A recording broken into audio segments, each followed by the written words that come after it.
Hey everyone. Tonight we begin not on the beach, but above it. Not with the soldiers storming ashore, but with the ones watching them come. Buried in concrete, hidden behind steel, waiting in silence. This is D-Day, as seen through the narrow slits of German bunkers. They were told the Atlantic Wall would hold, but when the fog lifted, it didn't matter how thick the concrete was. Shells cracked ceilings, sand sprayed like glass, and inside those bunkers, teenagers, fathers, farmers gripped cold rifles and held their breath. Tonight we'll descend into those trenches. We'll walk through corridors carved into cliffs. We'll meet the young man behind the machine gun and see the battlefield not as a triumph, but as a trap. So dim the lights. Get comfortable. And if you like falling asleep to uncomfortable truths, go ahead and subscribe, and tell me where you're watching from and what time it is right now. You are here now, not on the sand, feeling the bite of salt water and the sting of wind, but up high, up on the bluffs, where the grass grows thick and wildflowers nod in the salty breeze. But you are not outside, feeling the sun on your skin. You are inside. You are in the belly of the earth, encased in concrete poured thick, a shield against a future that felt both inevitable and impossible. The air here is cool, carrying the faint scent of damp earth and aged concrete, maybe a hint of machine oil or stale cigarette smoke from days long past. The soundscape is minimal, perhaps the distant cry of a gull, the murmur of the wind working its way around the fortification's edges, or maybe just the quiet hum of your own breathing, amplified in the enclosed space. Before the chaos, before the dawn turned violent, there was just the waiting, days blurring into weeks, then months. The sameness could be its own kind of heavy burden. Each morning, the same routine. Each night, the same cramped bunk. The same prayers whispered into the darkness. The same restless turning as thoughts chased sleep away. You learn the subtle shifts of light that creep through the firing slit, the way the dust motes dance in a rare beam, the exact shape of the condensation pattern on the wall near the entrance. The concrete walls are cool to the touch, unyielding, promising protection, but also feeling like a cage. You trace the rough texture with your fingertips, feeling the small imperfections, the grit embedded within the smooth surface. This was designed to last, to withstand, to deny passage. And for a long time, it just was. A place to eat, to sleep, to clean weapons, to write letters home that probably wouldn't say what you really felt. The crushing boredom, the gnawing uncertainty. From the narrow embrasure, your world is reduced to a framed rectangle of sea and sky. On quiet days, the sea is a shifting canvas of blues and grays, sometimes placid, sometimes churning under a stormy sky. The sky above can be a vast expanse of hopeful blue, or a heavy, pregnant gray, mirroring the mood within the bunker. You watch the waves break on the distant shoreline, seeing the simple rhythm of nature that seems utterly disconnected from the purpose of this place. Fishing boats might pass in the distance, or sometimes patrol vessels. But mostly, it's just the empty horizon, a line where the known world meets the unknown. This limited view becomes intensely familiar. You can spot a shift in the cloud cover that signals rain hours before it arrives, or predict the tide's progress by the line of foam on the beach. The sound of your own movement is amplified. The shuffle of boots on the concrete floor, the metallic click of a rifle being checked for the 100th time. the quiet rustle of a deck of cards, the low murmur of voices discussing trivial things, food, home, the weather, anything to avoid the subject that hangs unspoken in the air. The light, when it enters, seems precious, cutting stark lines through the gloom. The air is thick with the smell of dampness and old stone, a smell that gets into your clothes, into your hair, into your very being. It's the smell of being buried alive, even when you are technically above ground. You are part of a crew, other men, boys really, some older, some younger, all bound together by the shared space and the shared waiting. You know the sound of their footsteps, the pitch of their voices, the look in their eyes when they think no one is watching. There's a forced camaraderie, a shared pretense of normalcy in an utterly abnormal situation. You share cramped meals, huddled together, the clinking of mess kits loud in the quiet. You tell stale jokes, play worn-out card games, or simply sit in silence, each lost in their own thoughts, their own fears. The stillness before the storm wasn't peaceful. It was tense, brittle, like a stretched wire about to snap. Your focus is on the small things, the feel of the cold steel of the machine gun under your hand, the weight of the ammunition belt, the specific way the mechanism works. You clean it repeatedly, a ritual born of necessity and nervous energy. This machine, this tool of death, is also your lifeline. Its proper function could mean the difference between surviving the initial onslaught and being overwhelmed. You know its contours, its weight, its limitations, its terrible potential. You trace the lines of the weapon, feeling the worn metal, the parts that click and slide.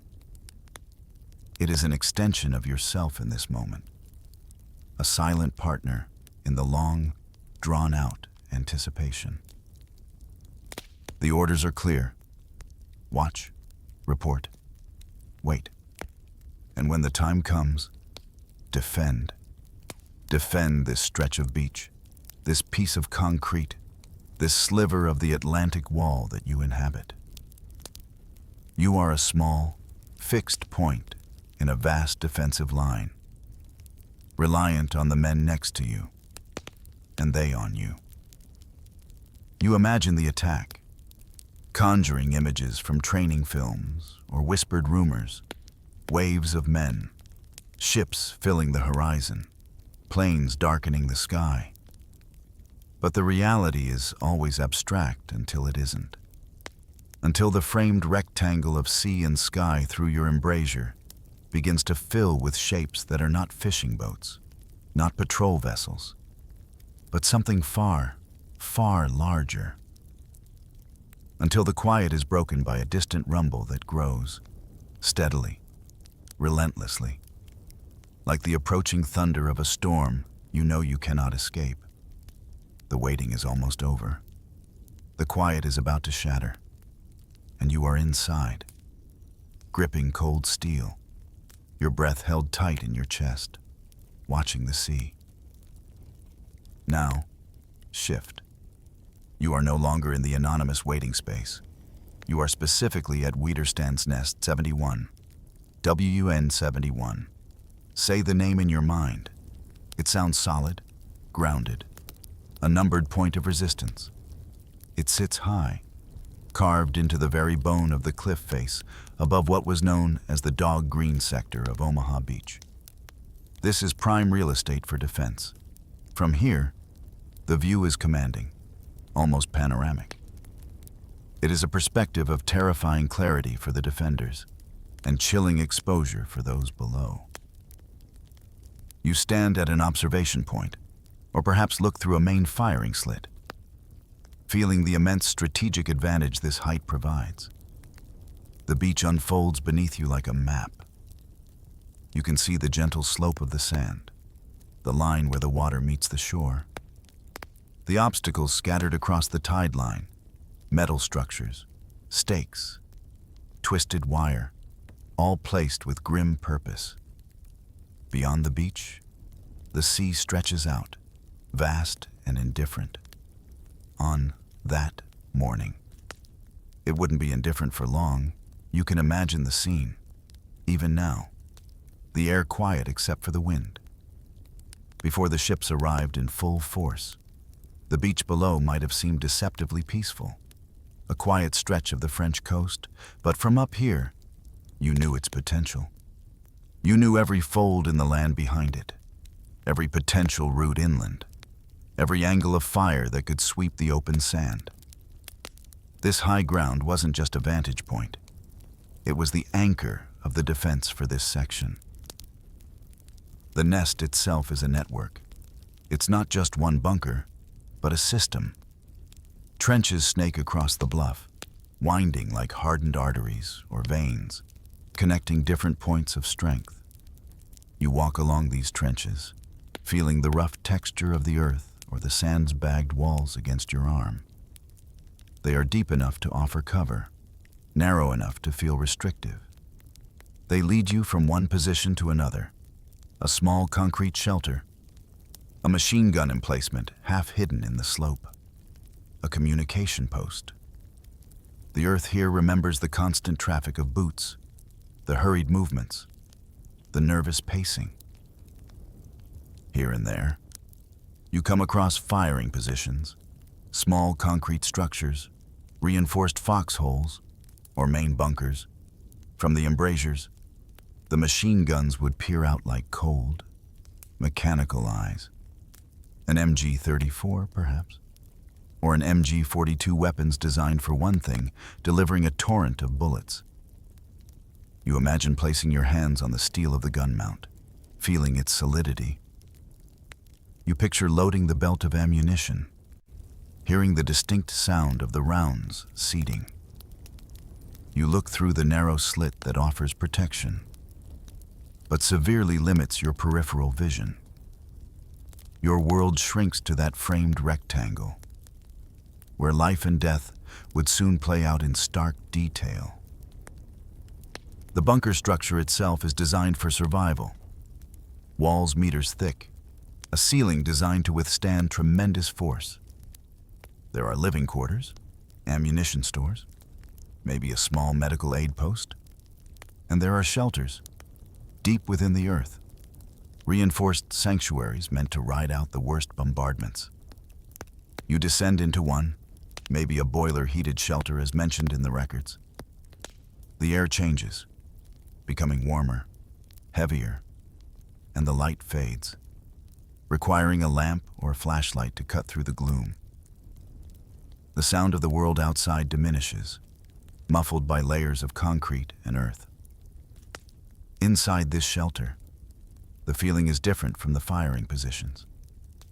There's a sense of being buried, a paradoxical safety found in being removed from the surface, but it's also claustrophobic. You are packed in with other men, the air thick with their shared anxiety, waiting here, deep underground, while the world above prepares to erupt. You hear the muffled thuds and distant roars through the earth itself, vibrations that travel through stone and concrete into your very bones. It's a terrifying helplessness, being unable to see what's happening, entirely reliant on the strength of the structure around you. Back up on the surface, moving through the trenches, you feel the vulnerability of being outside the main bunkers, even with the cover of the earth walls. You understand the constant movement required during an attack, ducking into cover, sprinting between positions, always aware of the sky and the sea. The layout of WN-71, with its interconnected trenches and scattered positions, speaks of a layered defense, designed to funnel attackers, to catch them in crossfires, to make them pay for every foot of ground gained. But the crucial element of WN-71 is that view. On the morning of D-Day, when the fog began to lift, revealing the sheer scale of the invasion fleet. This is where men stood and watched the impossible become real. From up here, you would see the landing craft bobbing on the waves, dozens, then hundreds of them, dark shapes against the gray water. You would see the smaller Higgins boats peeling off, churning towards the shore. You would see the ramps drop, and tiny figures spilling out onto the sand. From this height, they might have looked like ants, or beetles scattering from an overturned log.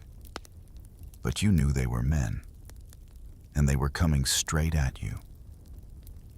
The realization must have hit like a physical blow, even from the relative safety of the bluff. The sheer numbers, the relentless advance. From WN-71, you didn't just hear the battle. You saw it unfold in terrifying, panoramic clarity.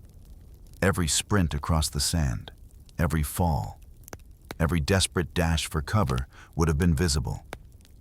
The chaos wasn't a distant report. It was happening right below your eyes. The trenches of WN-71 might feel like veins today, quiet paths through the grass. But for the men who stood here, they were paths connecting points of desperate resistance, watching a scene of unfolding horror from the high ground they thought would make them invincible. The quiet wind blowing through the trenches now carries only the faintest echoes of that terrible, clear sight. Now, move away from the commanding heights, away from the main, visible strong points. Go inland a little, towards the subtle folds in the landscape that might seem unremarkable at first glance. Imagine a place hidden in plain sight, an old quarry, perhaps, a scar on the land from digging stone, now overgrown, forgotten by time. And within that scar, buried deep, lies another position.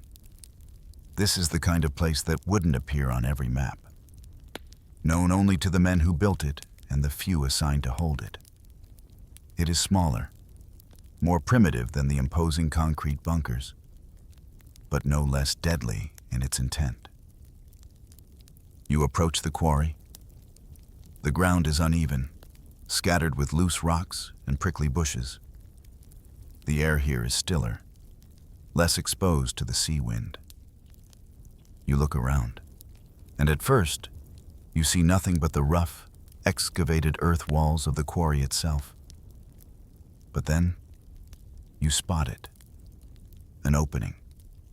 Not a grand concrete entrance, but something small, almost invisible, tucked low against the ground. A crawl space. Getting inside requires you to lower yourself onto your hands and knees. The opening is narrow, rough. You feel the abrasive rock and earth against your palms. Your knees, the air inside is immediately different. Cooler, damper, heavier. It carries the strong smell of damp earth, minerals, maybe a faint, lingering scent of decay. As you crawl forward, the opening behind you shrinks, and the darkness deepens. The crawl space is short, blessedly so, before it opens slightly into a small, cramped chamber. This is the heart of the nest. It's tiny, barely large enough for a few men. The ceiling is low. You have to duck your head. The walls are rough-cut stone or just packed earth, perhaps shored up in places with rough-hewn wood. The floor is uneven earth, perhaps covered with some straw that is now long gone, or maybe just cold. Damp dirt. Look around the interior. It speaks of a desperate, temporary existence. There might be the remnants of a rusted metal bed frame, a stark contrast to the cold, damp surroundings. Pieces of rotting wood lie scattered, supports that have given way, or perhaps just debris left behind. There is no light source here except what little filters in from the crawlspace entrance or a small, carefully concealed firing slit. The darkness presses in, thick and complete without an external light source. The silence inside is profound, broken only by the sound of your own breathing, perhaps the drip of water somewhere deeper in the rock. It's a silence that has lasted for decades. A quiet pause after a moment of intense, concentrated violence. 80 years of dust has settled everywhere. A thick, fine layer covering every surface, softening every hard edge except the purpose of the place. And what was that purpose? You move towards the firing slit. It is small, horizontal, carefully cut into the stone or concrete facing the target area. From this low angle, your view is limited, focused. But it's focused on something critical. Ahead of you lies a draw, a natural depression or valley in the land running perpendicular to the beach, leading inland. This draw, known as the D1 draw, was a crucial exit point from Omaha Beach. And from this hidden position, buried low in the quarry, you would have had a clear, unobstructed view right up that draw. You imagine being here on that morning, the sound of the bombardment shaking the very earth around you, dust sifting down from the ceiling, the muffled sounds of the battle on the beach, distant and distorted. And then, through that narrow slit, you would see them, not spread out across the open sand, but funneled into the draw, seeking the perceived cover of the valley walls as they pushed inland. They would be coming straight towards you. The gunners in this nest knew their fate was likely sealed the moment the first men appeared in that draw. Their job was simple, brutal, and essential from the German perspective. Hold this choke point. Fire into the attackers trapped in the draw. Create a bottleneck of death. The machine gun, likely mounted near the slit, was their only tool. You can almost feel the weight of it, the cold steel, the expectation that came with it. The orders, understood or explicitly given, were grim fire until the gun jams from overuse, or until your position is overrun. Then, you had two options: die fighting in this cramped, hidden space, or try to disappear, slip away into the chaos, abandoning the position that had become your tomb. There was no expectation of relief, no possibility of retreat in the conventional sense. You were here to inflict as much damage as possible for as long as possible. The claustrophobia of the space, the isolation of being tucked away in this hidden pocket, combined with the terrifying clarity of the firing solution, must have created an unbearable tension. The air thick with the metallic smell of gunpowder, the roar of the machine gun echoing deafeningly in the small chamber, the rhythmic rattle of the weapon broken only by the need to change belts or clear a jam. And through it all, the sight of men falling in the draw. Today, the silence in the quarry nest is complete. The air is still. The dust of 80 years lies undisturbed. The rusted bed frame is a skeletal reminder of the brief, grim human occupation. There is no sound of gunfire, no shouting, no terror.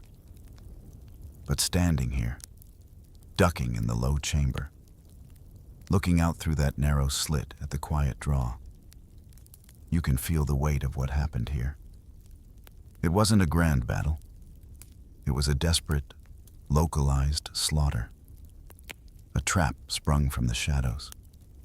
And the men who pulled the trigger in this invisible nest, in this forgotten quarry, their story is etched into the very earth and stone around you, a silent testament to the horror they both inflicted and endured.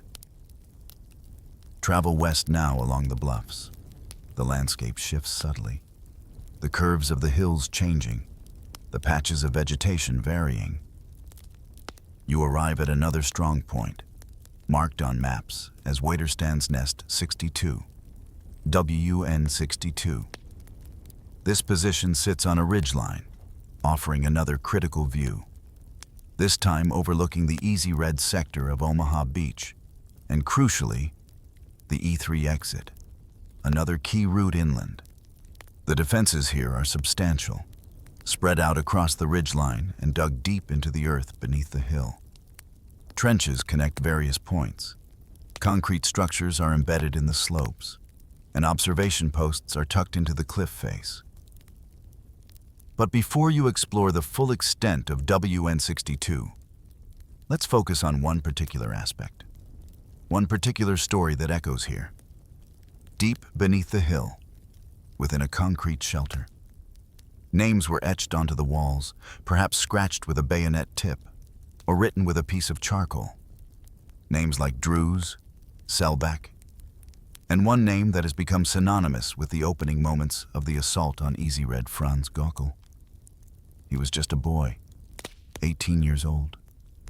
18? Think about that for a moment. 18 years old, standing on the edge of the continent, armed and waiting for the world to arrive. Franz Gockel was given a machine gun. Not the standard German MG-34 or MG-42, but an older weapon, likely captured from the Polish forces earlier in the war, an MG-08, a heavy, water-cooled machine gun, a veteran of previous conflicts, now tasked with defending this strip of sand. Imagine the contrast: a teenager, barely out of school in peacetime, now intimately familiar with the mechanics of this weighty, formidable weapon. He was given a firing order, a simple, terrifying instruction fire. When the enemy lands, you can stand, perhaps near where his position might have been on the ridgeline, looking out over the Easy Red sector. The beach stretches out below, wide and exposed. The E3 exit, a potential path forward, is clear in your view. The air here is often cooler, caught by the wind sweeping over the bluff. The sounds today are just the sea and the gulls. But close your eyes and try to hear the ghost sounds. Imagine the morning of June 6th, 44, the pre-dawn darkness, the tension thick enough to taste, the distant roar of the naval bombardment, the earth shaking, the constant percussive shockwaves traveling up through the ground. Then, as the light began to creep across the sky, the sight of the invasion fleet, a dark, impossibly large stain on the horizon, the sound growing louder, the drone of engines, the slap of hulls against waves, and then the landing craft closing in. The shapes resolving into the distinct forms of Higgins boats, smaller vessels designed to ferry soldiers from the larger ships to the shore. You are there, through the eyes of that 18-year-old. You feel the cold, heavy weight of the MG-08, its steel unyielding. You see the boats churning through the surf, heading directly towards the beach below. You see the ramps at the front beginning to lower, revealing the huddled figures packed inside. This was the moment everything had been building towards. The years of waiting, the months of preparation, the long hours in the bunker. It all culminated in this instant. The order was ingrained fire. You grip the spade grips of the machine gun. Your hands are perhaps trembling, not just from the cold metal, but from the adrenaline surging through your body. Your heart is pounding against your ribs. Your breath catches in your throat. And then you pull the trigger. The sound is deafening. Even with the heavy water-cooled barrel, a rapid, percussive hammering, the distinct, violent song of the machine gun. The weapon vibrates in your hands, a living thing spewing fire and metal. The smell of gunpowder fills the air, sharp and acrid. The water in the cooling jacket begins to heat up, perhaps even steam slightly under sustained fire. Through the sights, or simply over the top of the barrel, you see the impact of the fire. The sand erupting in plumes around the figures on the beach. The figures themselves falling, crumpling onto the sand, or splashing into the shallow water. The lines of attackers thinning, breaking, seeking cover behind obstacles or simply falling where they stood. It's a scene of terrible, overwhelming power from the perspective of the gunner.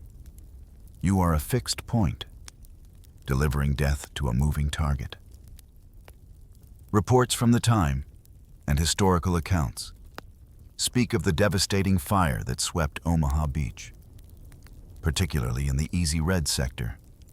The machine guns positioned on the bluffs, like the one operated by Franz Gockel, were terribly effective against the exposed soldiers.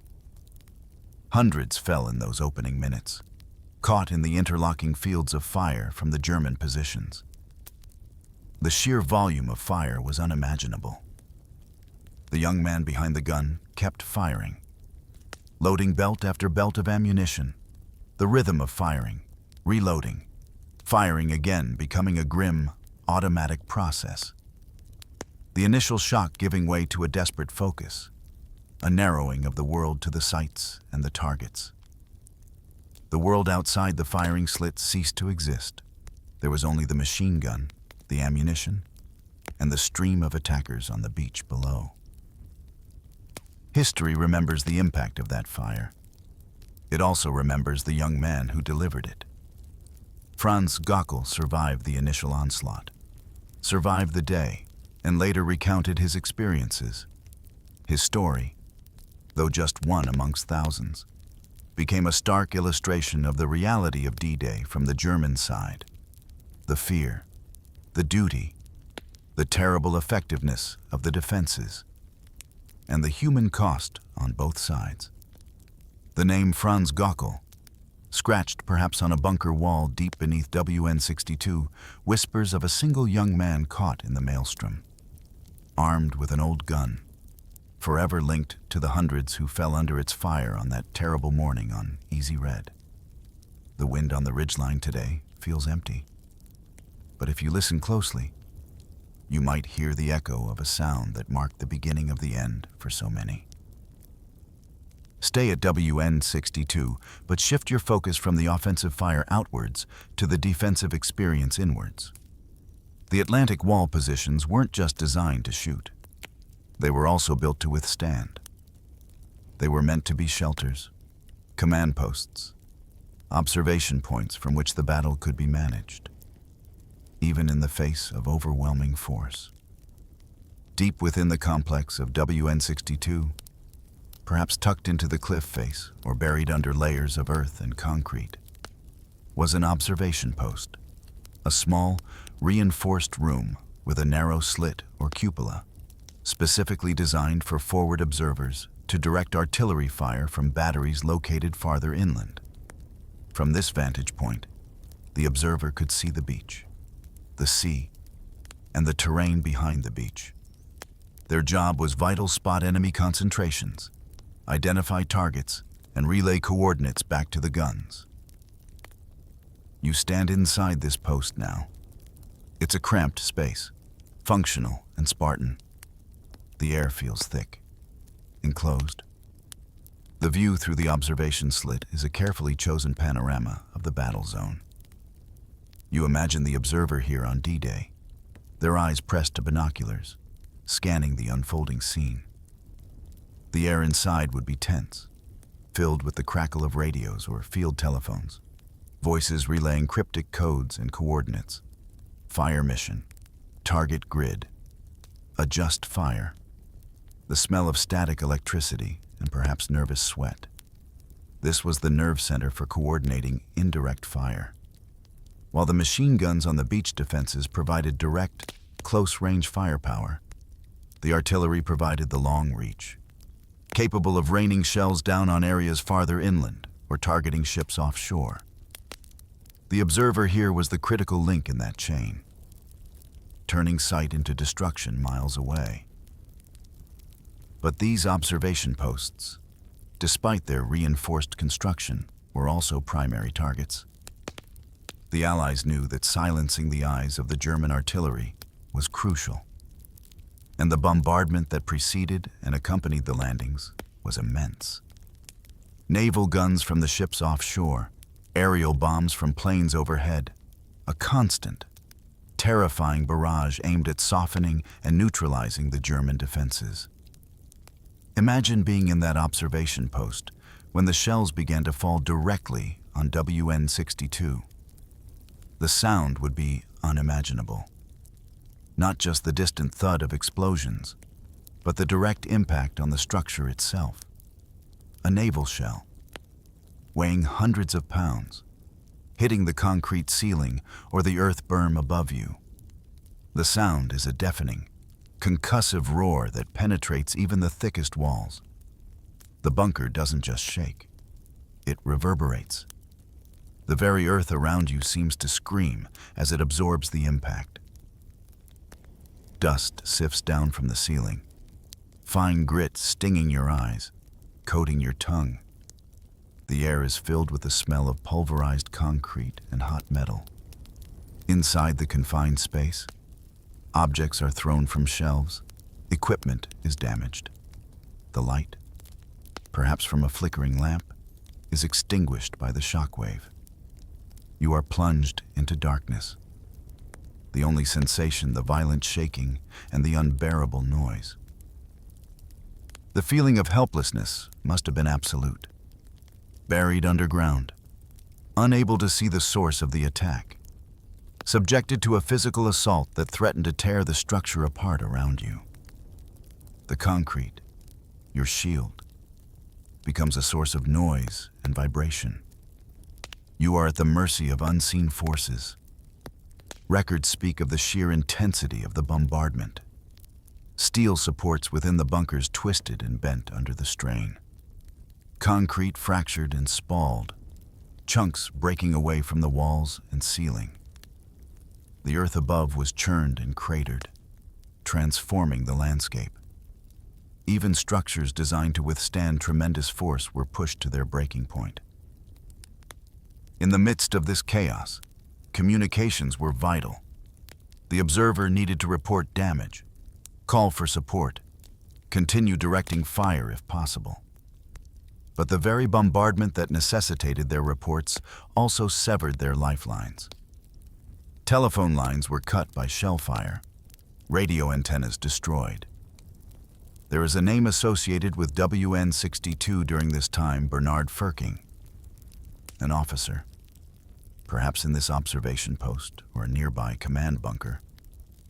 The records suggest he died trying to call for help, attempting to restore communication, to report their desperate situation, to perhaps call for counter-battery fire or simply let higher command know they were still holding on, or barely holding on, under the incredible pressure.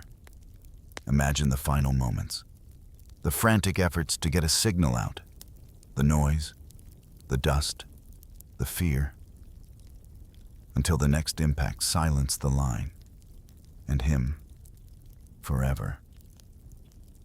Today, walking around the ruins of WN-62, you can still see the evidence of that bombardment. Scorch marks blacken the concrete surfaces, silent witnesses to the explosions. Twisted rebar protrudes from shattered walls. Craters pockmark the ground above the buried structures. The concrete, though battered, still stands, a testament to its strength, but also bears the scars of the violence it absorbed. Being in that observation post today, in the quiet, you can try to feel the echoes of that day, the sense of being isolated, under siege, bombarded from sea and sky. The air might feel heavy with the weight of history, carrying the ghost of the noise, the shaking, the desperate attempts to communicate, and the final, silent moments of men like Bernard Firking, caught in the terrible, grinding destruction that fell from above. The observation slit, once the eyes of the defense, now looks out onto a peaceful landscape. But the walls themselves whisper of the fury they endured.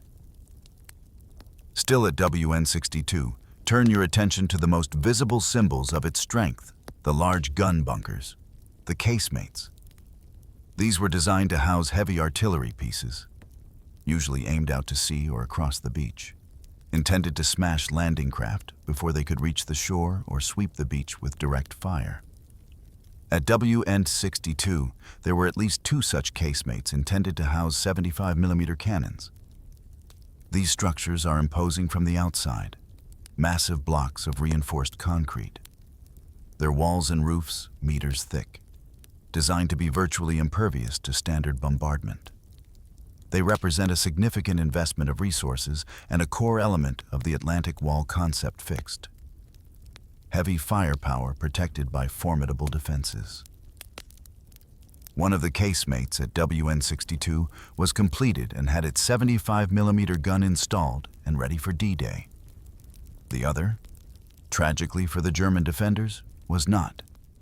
Its gun wasn't in place in time, rendering that massive structure largely useless as an offensive weapon on the day of the invasion, although it might have provided some shelter. Focus on the one that was ready, the one that had its steel teeth in place. Its 75mm cannon sat within the concrete shell, peering out through a thick embrasure, the gun port. The embrasure itself is a vulnerable point, but heavily reinforced, designed to allow the gun to fire while offering maximum protection to the crew inside. You stand before this embrasure today. It's a gaping maw in the concrete face of the bunker. Silent now, but its shape speaks of its purpose. On D-Day, this gun was operational. But interestingly, its primary target wasn't the ships far out at sea. Instead, it was positioned to fire across the beach, its trajectory parallel or angled slightly down the shoreline. This was a deadly tactic, designed to catch attacking troops in a devastating enfilading fire, sweeping horizontally across the exposed sand. Imagine the impact of a 75mm shell exploding horizontally down the beach, tearing through lines of men, amplifying the chaos and casualties inflicted by the machine guns. The Allies knew these casemates were dangerous. They were targeted by the pre-invasion aerial bombardment. Huge bombs were dropped on them, intended to penetrate the thick concrete or collapse the structures, yet this casemate, like many others, survived the initial bombing relatively intact. It was built to withstand. Then came the naval bombardment. Battleships and destroyers offshore unleashed their massive guns, firing shells far larger than any bomb dropped by a plane. The sound of these impacts on the concrete structure would have been terrifying. A sustained, earth-shattering assault. The bunker would have vibrated violently, dust and debris flying inside, lights flickering or failing. Yet, the concrete held. Naval shells designed to sink ships often bounced off or caused only superficial damage to these hardened fortifications, or failed to penetrate the earth berms covering them. This casemate, with its 75mm gun, continued to pose a threat even after enduring significant punishment from the air and sea. It was a stubborn, unyielding point of resistance, its guns still capable of raking the beach. But the battle wasn't only fought from a distance. The Allies brought their heavy weapons ashore. As the landing craft managed to reach the beach and deploy tanks, Sherman tanks, designed to support the infantry and overcome obstacles, the nature of the fight changed. These tanks were mobile, heavily armored, and carried guns capable of engaging fortified positions at closer range. The tanks, once they gained a foothold on the beach or the immediate exits, began to spot the German strong points that were still active. They identified the casemate at WN62, seeing the flash of its gun from the embrasure, or simply recognizing the structure as a source of fire. They moved into position, their tracks churning the sand and shingle. They aimed their own cannons directly at the casemate's most vulnerable point, the embrasure. Imagine the tension inside the casemate as the crew realized they were being targeted by tanks. The sound of the approaching armor. The sight of the enemy guns turning towards them through the limited view of the gun port. Their own large gun was designed for targets on the beach or sea, not for a close-quarters duel with an armored vehicle directly outside their front door. The tanks fired. A direct hit on the embrasure. The impact is immense. Concentrated force against the weakest point. The thick steel plates surrounding the gun port are gouged and splintered. The concrete around it cracks and spalls. The shell penetrates, or its energy transfers through the opening, causing devastation inside the gun chamber. The gun itself is hit, twisted, rendered inoperable. The crew inside suffers the full force of the blast and shrapnel in the confined space. Today, you can see the scars on the casemate. The concrete is chipped and cratered from distant bombardments, but the most prominent wounds are around the embrasure. The steel is bent and torn, permanently deformed by the tank fire. The concrete surrounding the opening is shattered, revealing the aggregate within, inside the gun chamber. If you can access it, the damage would be even more apparent. Splintered walls, mangled steel, the ghost of a gun that was violently silenced. This casemate stands as a monument to stubborn resistance and eventual defeat. It survived the aerial and naval fury, proving the strength of its design. But it could not survive the direct assault by armored vehicles at close range. Its battle was short but fierce, contributing to the terrible casualties on Easy Red before being knocked out. The gouged metal and splintered concrete are not just structural damage. They are the visible marks of a fight to the death. A heavy gun bunker defeated by determined attackers with the right tools. The quiet stillness around it now makes it hard to imagine the thunderous roar of its own firing and the deafening crash of the shells that finally silenced it. Now, move farther east along the Norman coast. The landscape is similar, yet subtly different. The bluffs rise and fall, punctuated by draws leading down to the sea. Here lies Widerstands Nest 60 WN60. This position is often lesser known than the more prominent sites like WN62 or WN71. Perhaps because the fighting directly assaulting it didn't reach the same level of infamy as Omaha's sectors further west. But its remnants are still here, preserved, offering a different perspective, a different kind of quiet reflection. The most striking feature of WN60 today are its trenches.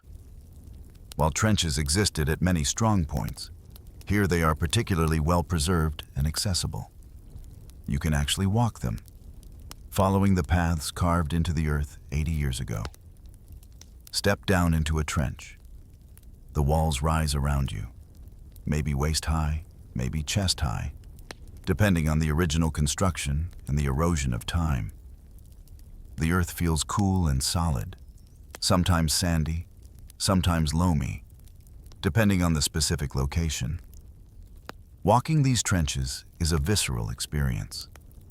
The world outside is cut away, your view limited to the narrow strip of sky above and the earth walls to your sides. Your footsteps are muffled by the soft earth. The wind might whisper overhead. But down here, it's often still. It feels like moving through the veins of a sleeping giant, or navigating a maze of hardened earth. As you walk, look closely at the details. The trenches aren't just random ditches. They are carefully designed routes connecting different positions. You might find small concrete structures embedded in the trench walls. These are T-bunkers or shelters, small defensive positions providing cover or storage. Look even closer, and you might see metal pins or sockets embedded in the concrete or earth walls. These are pin mounts, hard points where machine guns or mortars could be quickly mounted to cover specific angles or segments of the trench line or the ground outside. You might also notice small recesses or niches carved into the trench walls. These were ammunition recesses, places to store boxes of machine gun belts or mortar rounds, keeping them close at hand for the weapons deployed along the trench. The wood used 80 years ago might still be visible, darkened and weathered by time, but still holding its shape, a tangible link to the materials used by the soldiers who dug and defended this place. From these trenches, the German soldiers fired down into the Fox Green sector of Omaha Beach, the easternmost section, while not as heavily assaulted as Dog Green or Easy Red. Fox Green still saw its share of deadly fighting. From the relative cover of the bluffs and trenches of WN-60, the defenders could direct fire onto the landing troops below. Imagine being in these trenches on D-Day. The air thick with the smell of smoke and cordite, the ground shaking under the impact of shell fire. The constant, terrifying sounds of battle, the roar of naval guns, the crackle of small arms fire, the cries of wounded men. You would be moving along these very trenches, perhaps hunched low to avoid incoming fire, carrying ammunition, moving to a firing position, or seeking cover. The earth walls that feel solid and protective now were often blasted and churned by explosions then. Sections of the trenches might have collapsed, trapping men or cutting off routes. Despite the cover they offered, these were exposed positions during the height of the battle, vulnerable to mortar fire and direct assault once troops got closer. Many men who served in WN-60 never made it back up from these trenches in the conventional sense. Some were killed in action, their bodies perhaps lost in the churned earth. Others, when the order or the necessity of surrender came, might have sought refuge in the small concrete cells or shelters embedded within the trench system, hoping to ride out the immediate aftermath and be captured rather than continue a hopeless fight. Still others might have simply vanished into the landscape, attempting to evade capture in the confusion. The soil here holds their story, clinging to remnants of their presence, a discarded bullet casing, a piece of gear, or simply the disturbed earth that covers a fallen soldier. Walking these trenches today, you feel the quiet power of the place. Nature has softened the hard edges, allowing grass and wildflowers to grow along the earth walls. Birds sing in the bushes nearby. The sea below is calm, but the shape of the earth remembers. The paths you follow were dictated by defensive strategy and carved by human hands. The pin mounts are silent. The ammunition recess is empty. But the feeling of being enclosed, of being restricted yet protected by the earth itself, allows you a small glimpse into the experience of the men who inhabited this space during the battle.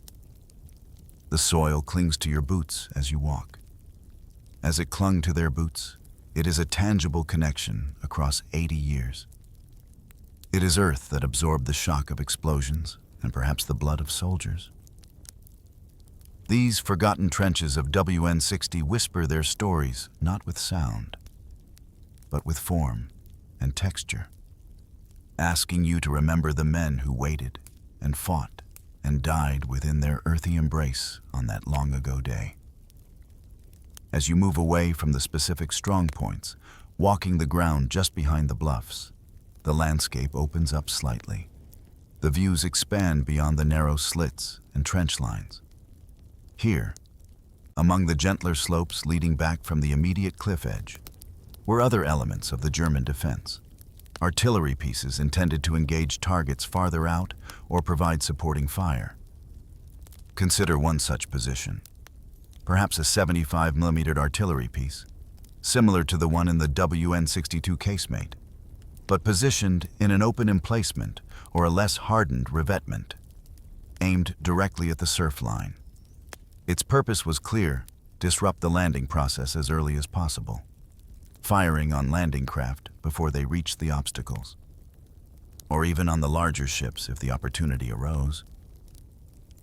This gun, like many others, was likely targeted early and often by the Allied destroyers and other naval vessels whose mission included silencing the German coastal batteries. Or perhaps it fell victim to the tanks and infantry of units like the 29th Infantry Division as they managed to fight their way off the beach and push inland against the German positions on the high ground.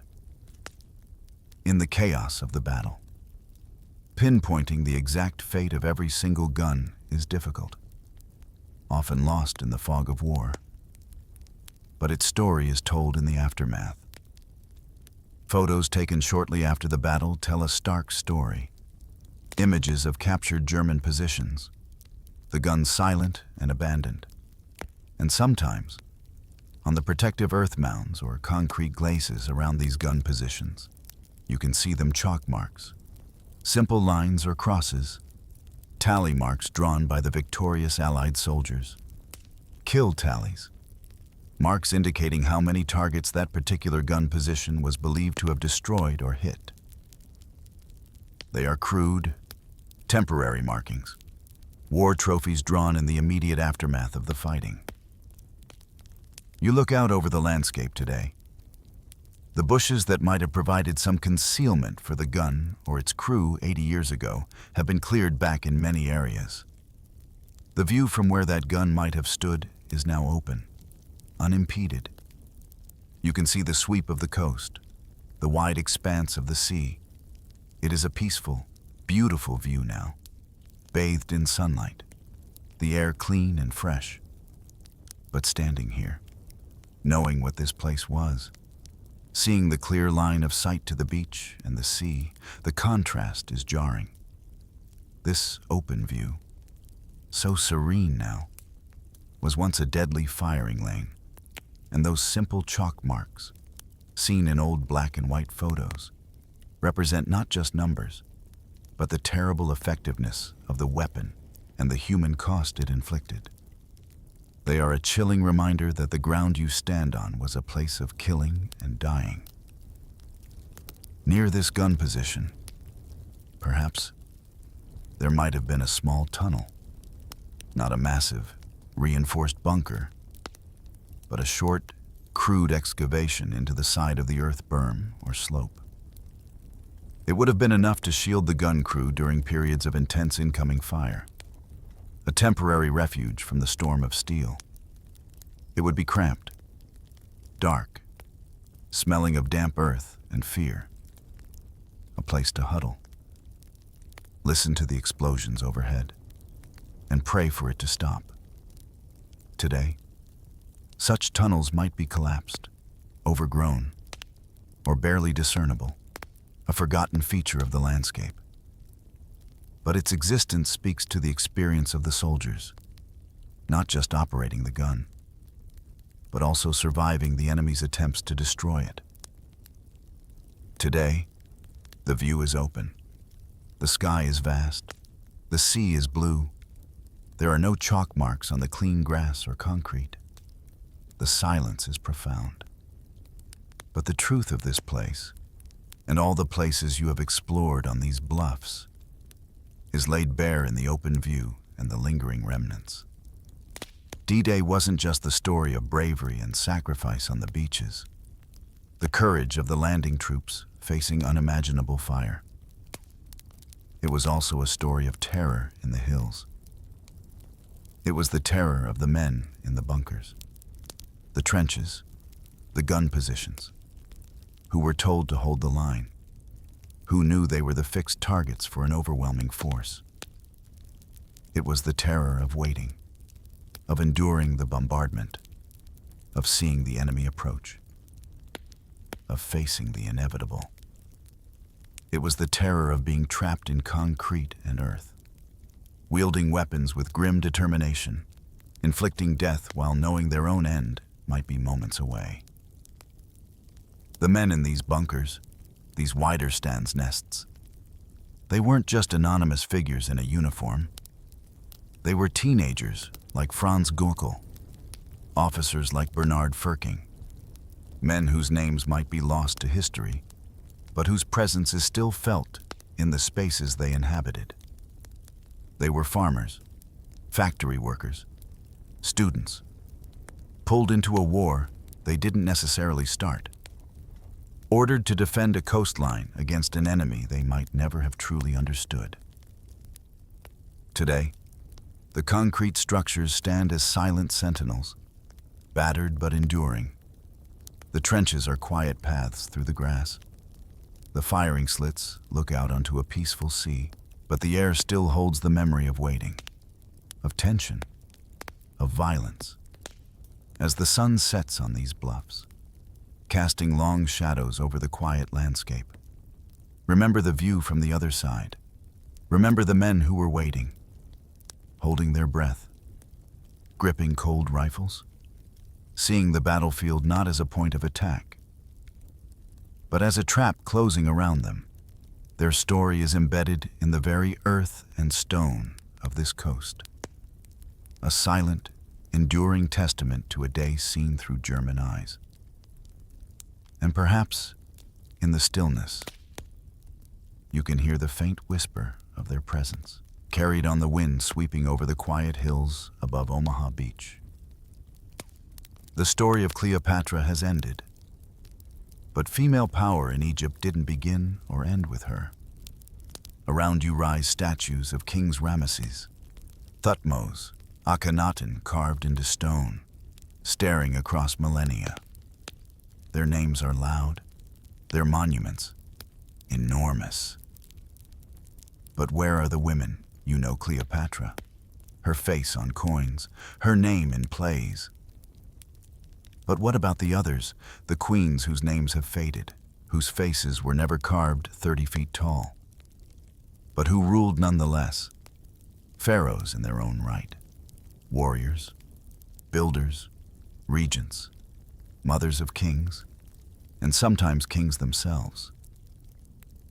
Tonight, we go back past the golden throne rooms and beyond the myths, into quieter halls, softer tombs, and the lives of women history almost forgot. Hatshepsut, the king who wore a beard, Nefertari, whose tomb still glows with color, Sobekneferu, who ruled when no man could. They didn't conquer Rome, but they built Egypt. But the thought persists, a quiet question in the back of your mind. This was a society, a bustling world of families, markets, temples, and homes. Men were not the only inhabitants. Where are the women who lived here, who ran households, raised children, worshipped gods, worked, traded, loved, and led? The initial impression is so dominated by the masculine. It's like looking at only half of a complex picture. You know, intuitively, that the story of such a long-lived and sophisticated society must include the contributions and presence of its female population. And yet, finding them requires a different kind of looking. Not just at the grand pronouncements of kings, but in the quieter corners, the specific artifacts, the less celebrated spaces. It's about shifting your perspective, understanding that greatness can be found in different forms, measured not just by monumental statues or military might. Think of Cleopatra, instantly recognizable, the most famous woman ruler. Yet, her fame is often tied to her relationships with powerful men, and her physical depictions are often found on small, humble objects like coins. It feels anticlimactic, somehow, after seeing the towering figures of the male pharaohs. But your intuition tells you there must be more, a deeper history, a lineage of strong women who paved the way, whose influence shaped the very fabric of Egyptian society, long before Cleopatra's time. You want to uncover their stories? You want to see ancient Egypt not just through the eyes of the kings, but through the eyes of the other half of its world. To understand their lives, their power, and their legacy requires going back, not just to the reigns of individual rulers, but to the very beginning, to the stories the Egyptians told themselves about how their world came to be. Because woven into those ancient myths are the seeds of female power, granted by the gods themselves. This journey will take you beyond the museum walls, out into the sun-drenched landscape, to tombs and temples, to see the places where these women left their indelible mark. It will be a journey through time, guided by the quiet strength of women who dared to lead. To understand the place of women in ancient Egypt, you must first understand the world as they saw it. You must travel back to the mists of time, to the very first moments of creation as told by the Egyptians themselves. Imagine the world before anything, a vast, dark, watery expanse. This is the Nun, the primordial waters of chaos. From this endless depth, life would somehow emerge, and at the heart of countless versions of the creation story, one element is consistently central: the life-giving power of the mighty Nile River. Picture the river, winding its way through the land, the ribbon of green against the vast, golden desert. The annual flood, the inundation, was not a disaster, but a miracle. It brought fertile silt, rejuvenating the land, making life possible. This vital connection to water, to life emerging from the depths, is crucial to their understanding of creation. From these waters, the stories say, rose the primeval mound, the first land, and upon it, the first god, often associated with the sun, emerged. This wasn't a single, rigid narrative like some other ancient cultures had. The Egyptians were comfortable with multiple, sometimes overlapping, creation myths, each reflecting different local beliefs or theological viewpoints. But a common thread, a fundamental principle, ran through many of them: the balance of male and female forces from the very beginning. The divine realm, the source of all existence, was populated by a multitude of deities, male and female, equally powerful, equally important, and just as numerous as one another. Among these, one goddess stands out, her name echoing through the millennia: Isis. She is perhaps the most famous Egyptian goddess, a figure of magic, motherhood, healing, and resurrection. Her story is often intertwined with that of her brother and husband, Osiris, the king who was tragically murdered. In the myth, it is not Osiris, the male king, who holds the ultimate power to restore life. It is Isis. Imagine her, mourning, searching the world for the scattered pieces of her husband's body. See her gathering them, using her immense magical power to bring him back, even just for a brief time, long enough to conceive their son, Horus. This act, the resurrection, the power over life and death, the role as the divine mother, establishes Isis as a figure of unparalleled authority and reverence. She is the active force, the one who brings life and order from chaos, the protector, the nurturer, the magician. Unlike many other ancient mythologies, where male gods dominated and female deities were often relegated to secondary roles or associated with destructive forces, the Egyptian pantheon featured powerful, independent, and often primary goddesses. Ma'at, goddess of truth and cosmic order.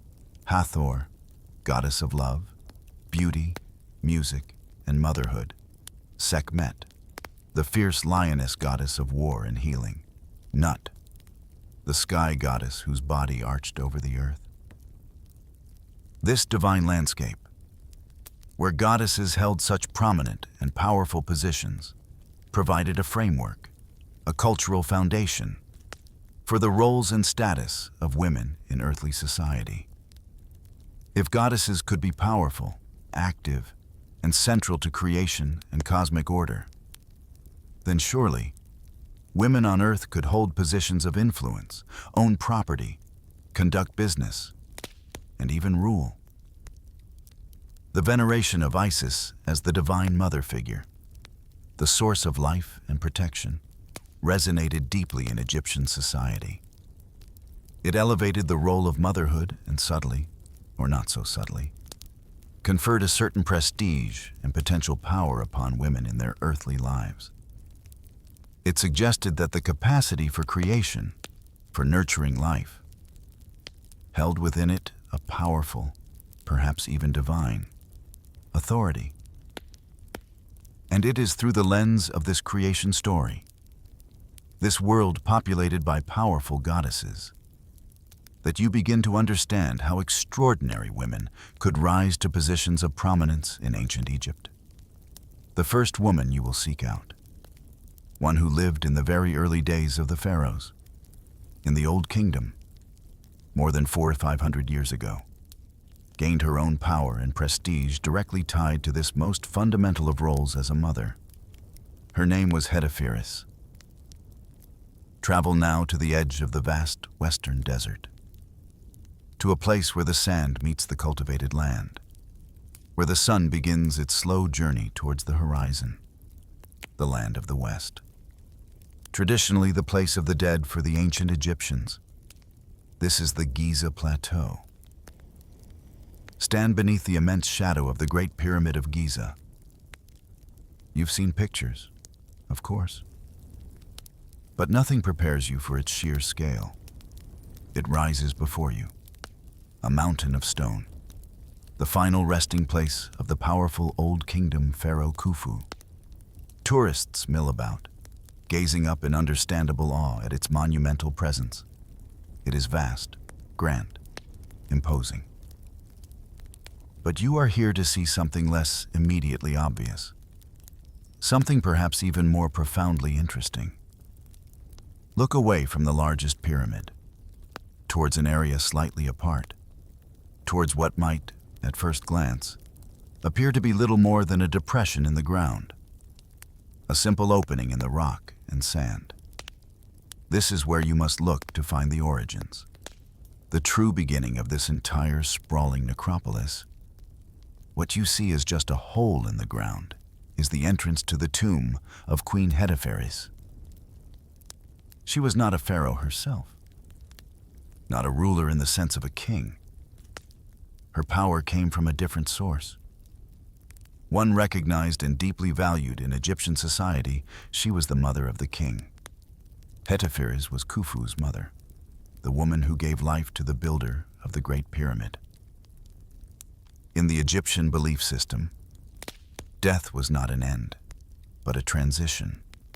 The soul, the Ka and the Ba, needed a place to reside, a connection to the earthly realm and its provisions to continue existing in the afterlife.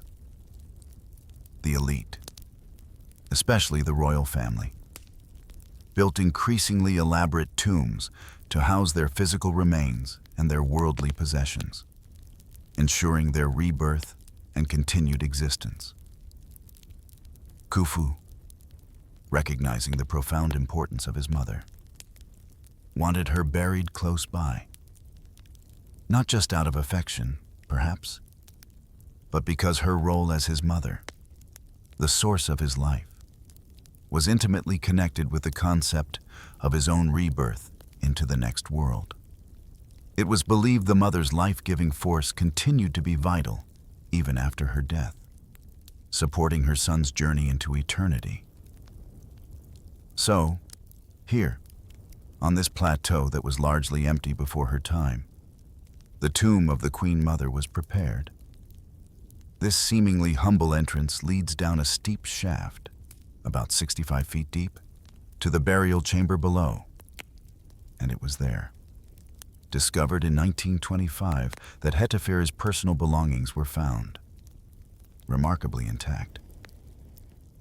Imagine the moment of discovery, descending into the cool, dark shaft, the air heavy with the dust of millennia, reaching the chamber and seeing, perhaps illuminated by flickering lamplight, the glittering presence of gold. Heteferi's burial goods were covered in gold, a dazzling array meant to accompany her into the afterlife.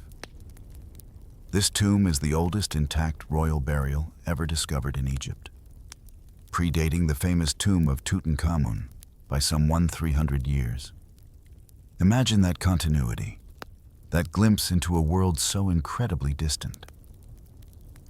While the tomb itself is here on the plateau, the contents, the incredible collection of Heteferi's belongings, were moved to the Cairo Museum for safekeeping and study.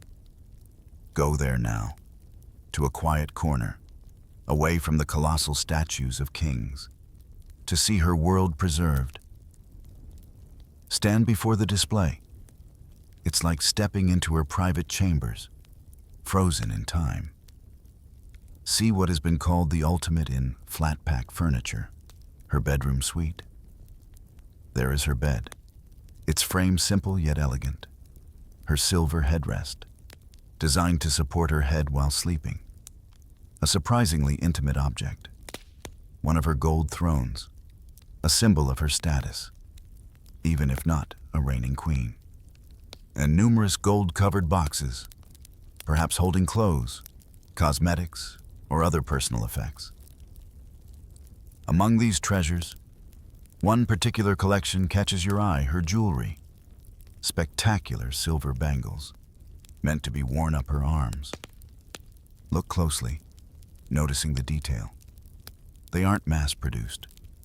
Each one is slightly different in size, designed to fit her perfectly, tapering towards her wrist.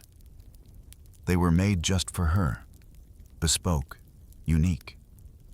Imagine her wearing them, the silver gleaming against her skin, the sound they might have made as she moved. It's an incredibly personal connection across thousands of years. See also her magnificent gold carrying chair, a gift from her son, Khufu. This wasn't just furniture, it was a statement, inlaid with dark ebony wood. Its back is covered in fine gold hieroglyphs, her titles. Trace the shapes with your eyes: the bee and the plant, symbols of Upper and Lower Egypt. Below that, the vulture, signifying Mother of the King, a golden falcon, representing her connection to Horus, the divine king. Then, a list of her responsibilities and honors: overseer of the affairs of the palace, she whose every command is carried out, daughter of the god's body. Finally, her name itself, Heteferi's, and a determinative hieroglyph showing her seated on a throne, the image of the woman herself. This chair symbolizes her precious status. Like the goddesses who were sometimes depicted as being carried, Heteferi's, as the king's mother, was elevated, perhaps considered too important to walk on the ground across vast distances. It was a mark of extreme respect and veneration. You can even experience a sense of this by seeing a replica of the chair, perhaps imagining yourself seated there for a moment. Feel the support, the elevation. It gives you a glimpse into the reality of her life, the privileges afforded to her as the most important woman in the life of the most powerful man in the land. Khufu ensured his mother had everything she would need, both in this life and the next. Yet, despite her immense influence, her role was primarily defined by her relationship to the king, She was the mother, the source, the enabler of his journey into eternity. She was essential, foundational, but she was never the ultimate ruler herself. For that, you must look further forward in time, to a woman who dared to claim the very title of Pharaoh. Move forward now, over 1,000 years. The old kingdom, the age of the pyramids, is long past. A new era, the new kingdom, the age of empire, is ascendant. And in this time, another great royal woman emerges, one who would not just be a queen or a king's mother, but would become one of Egypt's greatest pharaohs. Her name is Hatshepsut. While history records at least 15 women who ruled Egypt, Hatshepsut would leave an unparalleled mark, not only as a ruler, but as a monumental builder, and, surprisingly, a warrior. Being of direct royal lineage wasn't enough to simply ascend the throne as a woman. The path to becoming pharaoh required skillful political maneuvering. When her husband, the reigning pharaoh, died, the heir to the throne was her young stepson, too young to rule alone. Hatshepsut stepped into the role of regent, ruling on his behalf. But she didn't stop there. Through a combination of political savvy, claims of divine birth, and strategic alliances, she eventually had herself crowned king. How did she hold on to this power? Challenging centuries of tradition that saw the pharaoh as a male role. Feel a sense of her presence even now, standing in a museum before her statues. Pharaohs had to embody the role, project an image of absolute authority. This was especially crucial for a woman taking on a traditionally male title. Hatshepsut understood the power of appearances, the power of propaganda. In a society where the vast majority of people were illiterate, relying on visual cues to understand royal decrees and the nature of their ruler, looking the part wasn't just important, it was everything. See the statues of Hatshepsut as pharaoh. She is depicted in the traditional regalia of kingship, the Nemes headcloth or the double crown, symbolizing rule over Upper and Lower Egypt, and most strikingly, the false beard, pharaohs, seen as embodying the divine, often wore a ceremonial false beard, a symbol of their connection to the gods, particularly Osiris. It was a divine attribute. Hatshepsut wore it too. She isn't trying to hide her gender entirely, but she is deliberately adopting the symbols of pharaonic authority. Look at her face in the stone. Strong, composed, regal. She projects power. Look at me. These statues seem to declare across the ages, I am a pharaoh. This visual strategy wasn't limited to her own image.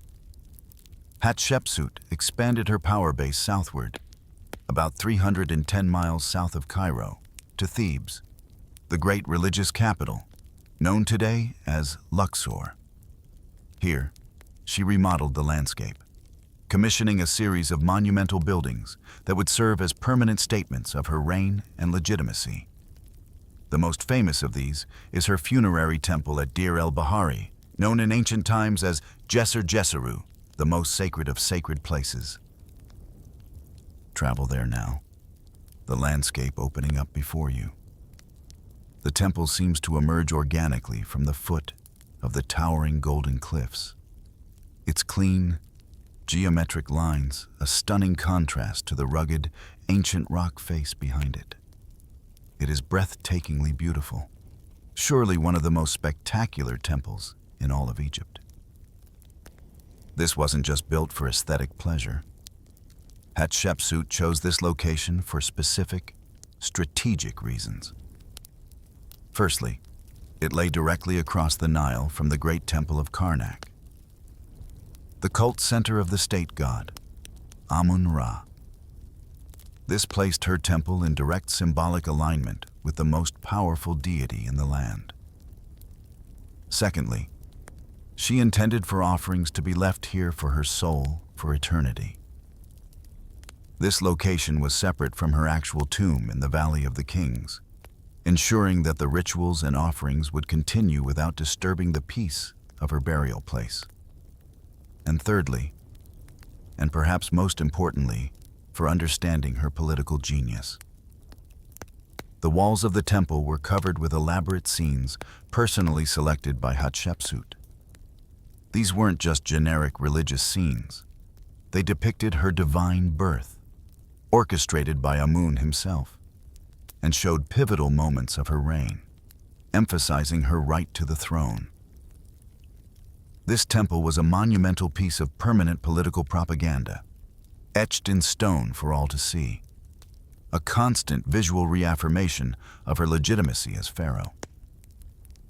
But Hatshepsut wasn't just a skilled politician and monumental builder. She was also a military commander. Inscriptions suggest she personally led campaigns against Egypt's enemies in Nubia to the south on at least 2 occasions. Texts describe her as a conqueror. She who will be a conqueror, flaming against her enemies. Among the artifacts discovered around her temple, you might see a fascinating object, a votive offering in the shape of an axe blade, made of copper alloy, inscribed with Hatshepsut's names and titles. It's a small, simple object compared to the vast temple. But in this single piece, you find encapsulated the image of the female pharaoh, the woman warrior. It's a tangible link to her military prowess, a reminder that her power extended beyond administration and building, into the traditional male domain of leading troops into battle. Having secured her position and demonstrated her military capabilities, Hatshepsut turned her attention to ensuring the prosperity and peace of her nation. Hatshepsut understood that true power also came from prosperity, from securing wealth and resources for Egypt. She actively fostered economic alliances and trade routes, bringing riches into her country. One of her most famous achievements was reopening and expanding the lucrative trading routes with the mysterious land of Punt, located somewhere south along the Red Sea coast, perhaps in modern-day Eritrea or Somalia. Imagine the expedition. Large ships sailing down the Nile, being transported overland to the Red Sea, and then embarking on a perilous voyage across the waters. These weren't just simple trading trips. They were large-scale state-sponsored expeditions. On the walls of her temple at Deir el-Bahari, Hatshepsut had the entire expedition to Punt meticulously carved. See the scenes depicted in vivid detail. The Egyptian ships arriving, laden with goods. The Puntites, depicted with their distinctive appearance and stilted homes, coming out to meet them. And the act of commerce itself, shown as Egyptians and Puntites exchanging goods around small chests piled high with trade items. What did the Egyptians trade for? Beads, bangles, metal tools, weapons? And what did they receive in return? The most precious commodities of the region: incense trees, myrrh resin, ebony wood, animal skins, exotic animals like monkeys, and gold. See the depiction of myrrh resin, those dome-shaped piles being carried away. Myrrh and other fragrant resins were crucial to Egyptian life.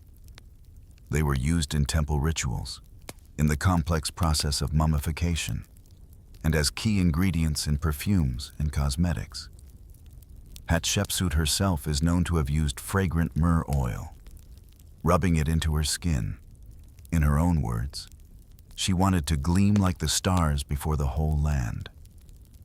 You can almost imagine the scent, warm, spicy, exotic, a fragrance that connected her to the divine and the far-off lands of trade. In an era before modern celebrity, Hatshepsut, the pharaoh, even had her own signature fragrance, a subtle detail revealing the personal within the monumental. The details captured in these carvings are remarkable. They provide a window into the logistics of her reign, how she managed trade, secured wealth, and presented these achievements as part of her divine mandate. They show how Hatshepsut held onto power for over 20 years, maintaining peace and prosperity. And then, there's something that allows you to connect with this time on an even more intimate level. You might see a small alabaster vessel, perhaps in a museum collection. What makes it extraordinary, it still contains its original contents. Almost 500 years later, her name and titles are inscribed on its front. But when you look inside, you see the dried resin, the actual imported material mentioned in the temple carvings. It's as if you can almost smell the past. It's not just reading words on a wall or seeing images. It's holding an object, knowing it held the very substance Hatshepsut traded for, the resin she might have used.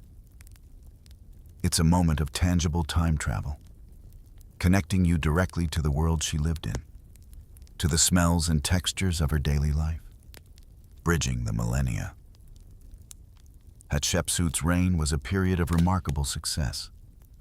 She expanded trade, commissioned vast building projects, and maintained stability. She proved, beyond any doubt, that an effective leader, a powerful pharaoh, didn't have to be a man. As part of her plan for eternity, for her legacy to endure, she commissioned 2 pairs of towering pink granite obelisks at the Temple of Karnak, Amun-Ra's vast religious complex. One of these obelisks still stands today, almost 100 feet tall, the tallest remaining obelisk in Egypt. Inscriptions on the obelisk explain her purpose. She set them up as a tribute to her father, not her biological parent, but Amun, the king of the gods, to whom the temple was dedicated. Their tops would have been capped with electrum, an alloy of gold and silver, designed to catch the first rays of the rising sun. The idea was that they acted as cosmic conductors, drawing solar power down into the heart of Karnak, from where it could be dispersed for the benefit of all Egypt. Walk through the immense halls of Karnak, feeling dwarfed by the scale of the columns and structures built over centuries by successive rulers. Hatshepsut made sure her contribution was grand, paying homage to Amun in spectacular style. Within the complex, she built a special shrine known as the Red Chapel, located at the very center, considered the place of the heart of Amun. This wasn't a place for public worship, but a sacred space to house the god's sacred bark boat, used to carry his statue in processions. On the walls of the Red Chapel, carved scenes depict these processions. See rows of priests carrying the sacred bark, the god's statue hidden behind curtains, protected from profane eyes. And at the front of the procession, receiving the god, are the 2 co-rulers, the young male pharaoh, Thutmose III, her stepson, and Hatshepsut herself. The scene is revealing. Thutmose III is shown performing ceremonial duties, like burning incense, a kind of assistant role. But front and center, clearly the dominant figure, is Hatshepsut. She is depicted in the leading position, receiving the god, asserting her role as the senior partner, the true ruler, the child of God. Through such lavish endowments and careful depiction, Hatshepsut demonstrated her piety and her essential role in maintaining Ma'at, the cosmic order, through performing the necessary religious ceremonies before the god. Imagine her standing there, in that sacred space, perhaps pouring sacred water or presenting offerings, fulfilling the duties of the pharaoh, duties that ensured the favor of the gods and the prosperity of the land. Hatshepsut's reign was a triumph of a woman taking on and excelling in the ultimate position of power. She secured her place in history, her monuments enduring as undeniable proof of her strength and capability. Yet, the notion of a female pharaoh remained challenging for some. After her death, her stepson, Thutmose III, who had ruled alongside her, often in a subordinate role, took sole power. In a complex historical act, many of Hatshepsut's monuments were later defaced or covered, her name erased from some records, perhaps an attempt to remove her from the lineage of kings, or perhaps to prevent future women from using her reign as a precedent for claiming the throne. For a time, female rule was over. Despite this attempt at erasure, Hatshepsut's story endured. For some, she was a controversial figure who dared to break tradition. For others, particularly in the modern world, she is an immense inspiration, a woman who shattered expectations and proved that leadership knows no gender. Her reign, alongside that of other powerful women, highlights ancient Egypt as a society where women enjoyed significantly more rights and opportunities than in most other ancient cultures. They could own property, inherit wealth, conduct business, initiate divorce, earn equal pay for equal work, and represent themselves in court. These might seem like basic rights today, but in the ancient world, they were revolutionary. To explore these broader societal rights and the legacy of these powerful women, you might imagine yourself having tea with an academic who has studied these figures. You might hear how surprising it is that despite the evidence, information about these powerful women was often overlooked in historical accounts, almost swept under the academic carpet. You might hear how discovering these women, learning about their lives and achievements, felt like connecting with ancient mothers and grandmothers, a source of personal power and inspiration. However, the female pharaoh, while impactful, was not the norm. After the New Kingdom, power often shifted back to male rulers, particularly during periods of instability or foreign influence. By the 19th dynasty, military men from the north held sway. The royal women had to find different ways to exert their influence, employing tactics beyond claiming the throne itself. Around 150 years after Hatshepsut, during the reign of one of Egypt's most famous pharaohs, a remarkable woman used diplomatic skill and strategic partnership to assert herself at the heart of political power. Move forward in time once more, past the reigns of powerful kings, into an era dominated by the presence of one figure, Ramesses II. He ruled longer, built bigger, and certainly boasted more than almost any other pharaoh. His image is everywhere you look in Egypt, on temple walls, colossal statues, commemorative stelae. He is the quintessential Egyptian king, a figure of immense scale and power. Ramesses II saw himself as a giant among men, sometimes likened to the planet Jupiter, brilliant and dominating from a distance. His policy was quantity over quality, size over subtlety. The bigger, the better. See the remnants of this policy in his colossal statues. He sits or stands, carved on a massive scale, dominating the space around him. And sometimes, at his feet, or clutching at his leg, you see smaller figures, his wives and children, depicted on a vastly reduced scale, often reaching no higher than his knees. Among these smaller figures, one woman is often present, his great royal wife, Nefertari.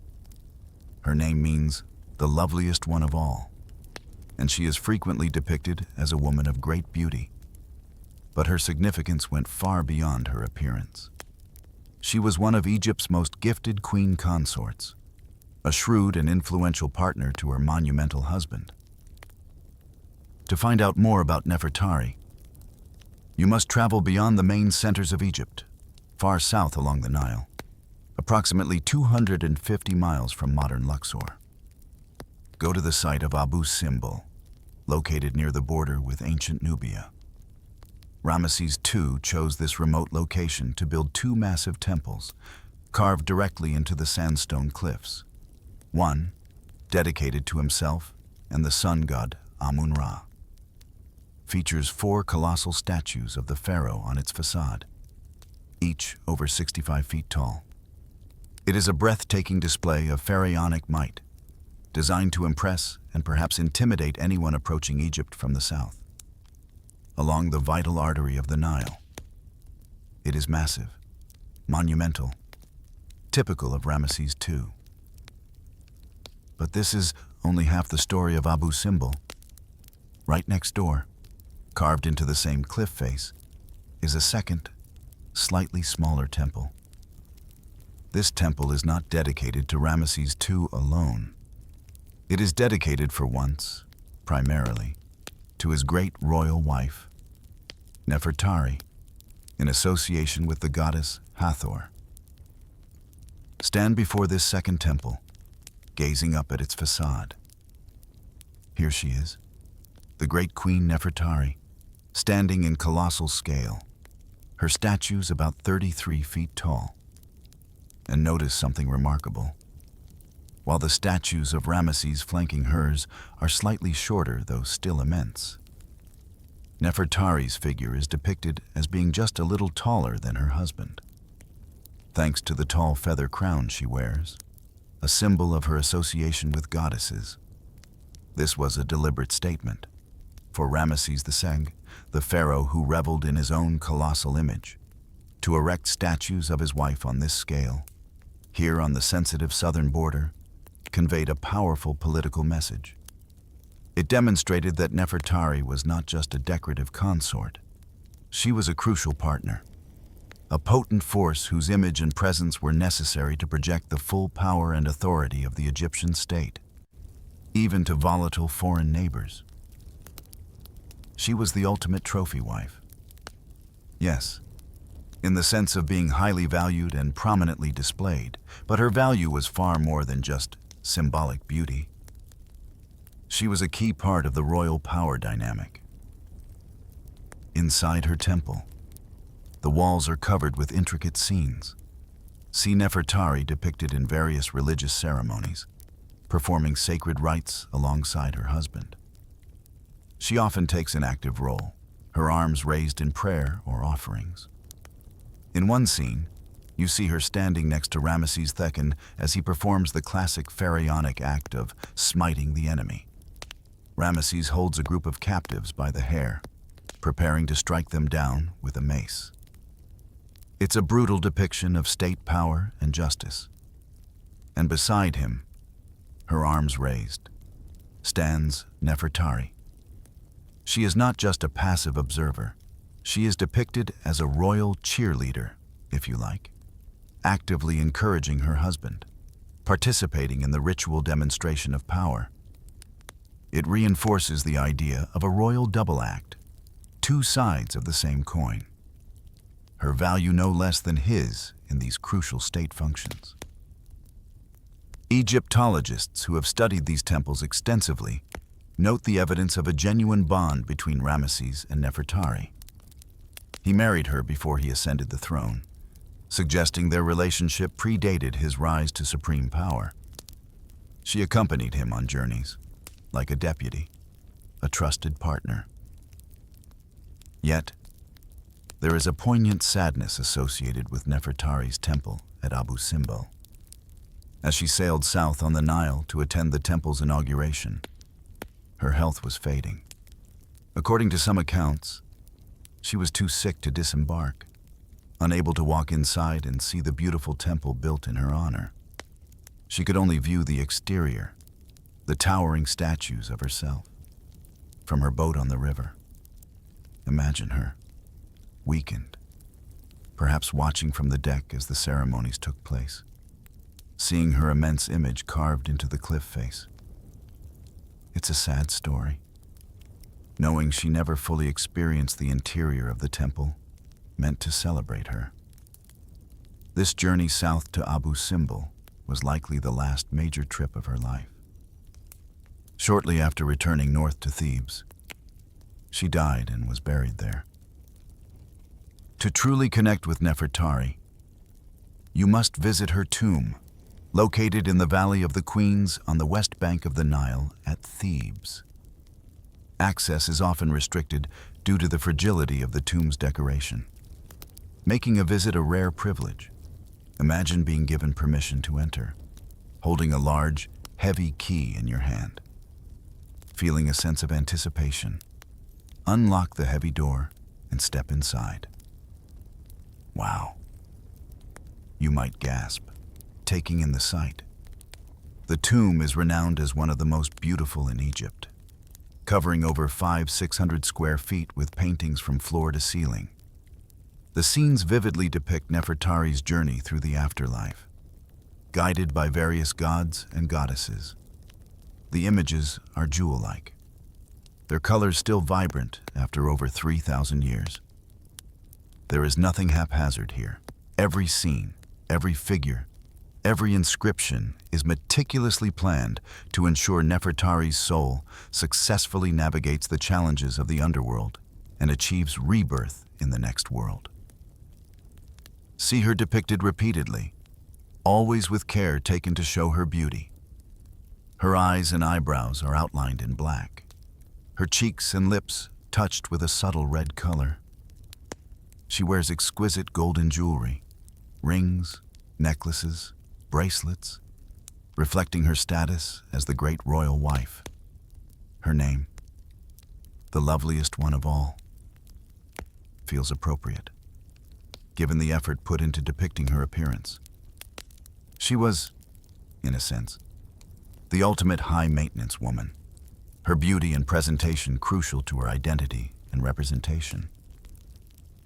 But her tomb reveals more than just beauty and status. Come across a wonderful scene that speaks to another facet of her character. Nefertari is shown in the company of Thoth, the ibis-headed god of knowledge, writing, and literacy. This is not a random pairing. In the scene, Nefertari is depicted as being judged in the afterlife, the weighing of her heart against the feather of truth. But this particular scene is unique. She is shown in the guise of a divinity, standing before Thoth. And the emphasis is on writing. A scribal palette stands between them. Nefertari presents herself to Thoth, making a remarkable declaration, "I am a scribe. I am a scribe." This is an emphatic statement. As a royal wife, she would have had scribes to handle correspondence. But the ability to read and write hieroglyphs was an incredibly rare and highly respected skill. Essentially the pinnacle of academic achievement in ancient Egypt.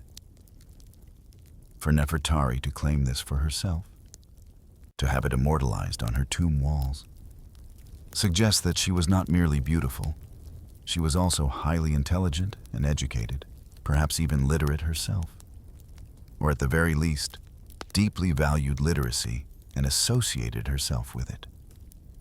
Not only beautiful, you realize, looking at the scene, this woman was pretty clever too. Being the wife of a pharaoh as dominant and prolific as Ramesses II would have required considerable skill beyond just beauty and piety.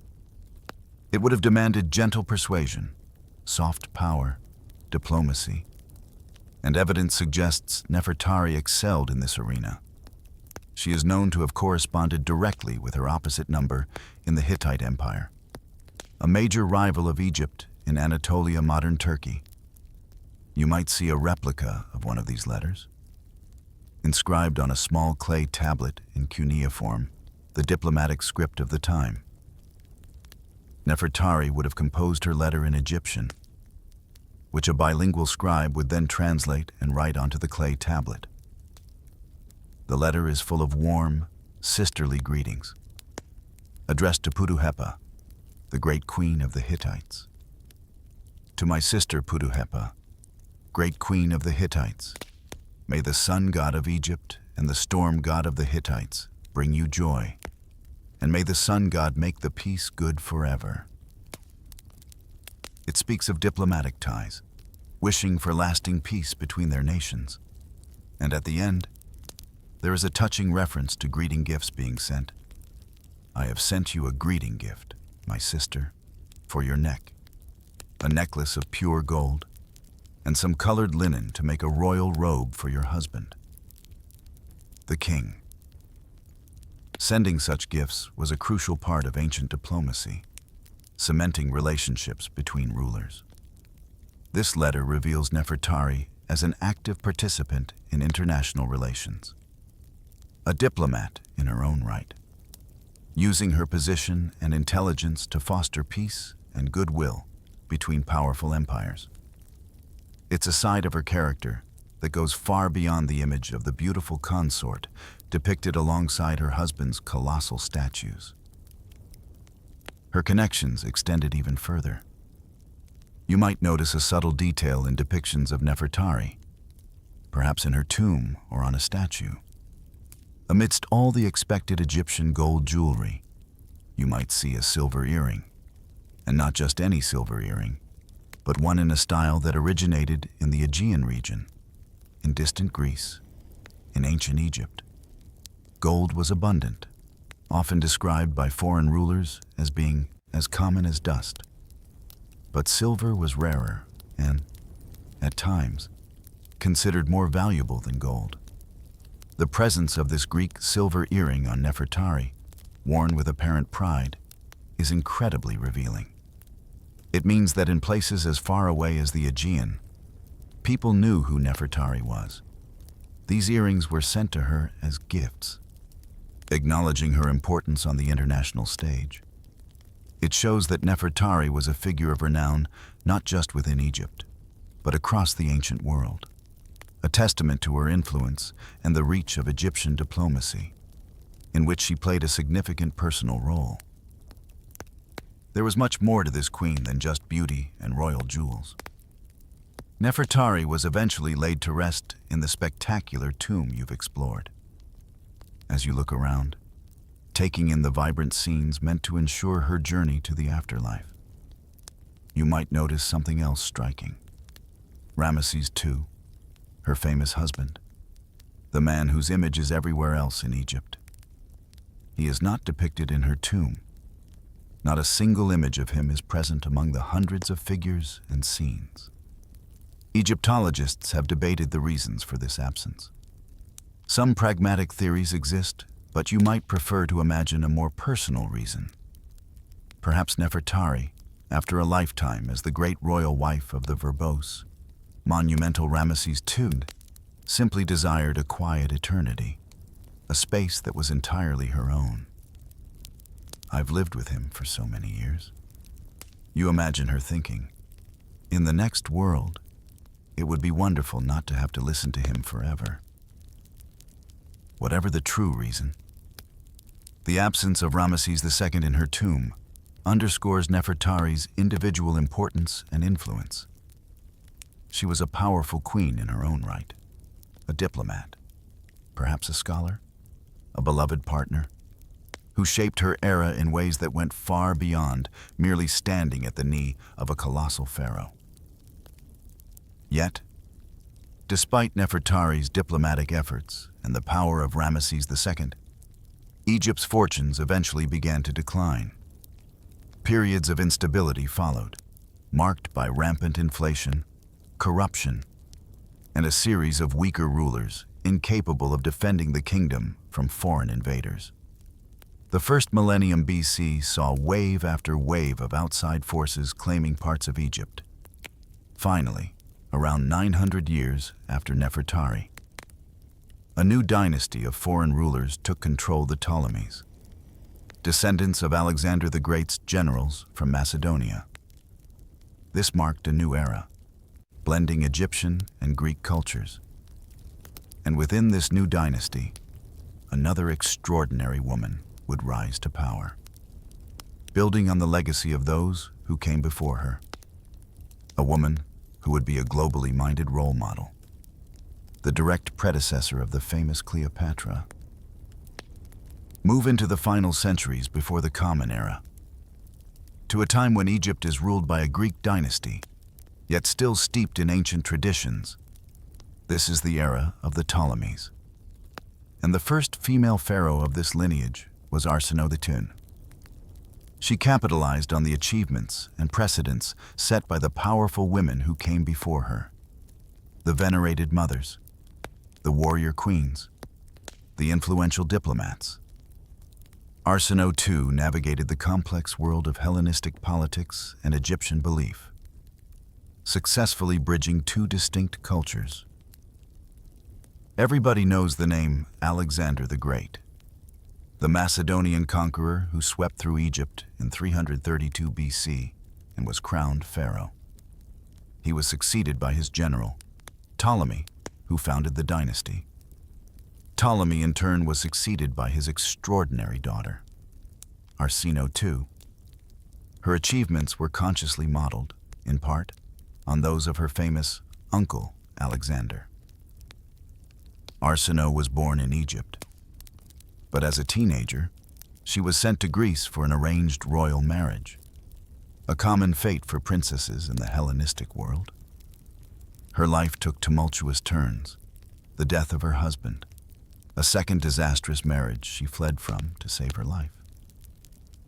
These experiences, far from Egypt, hardened her and gave her a taste for power and political maneuvering.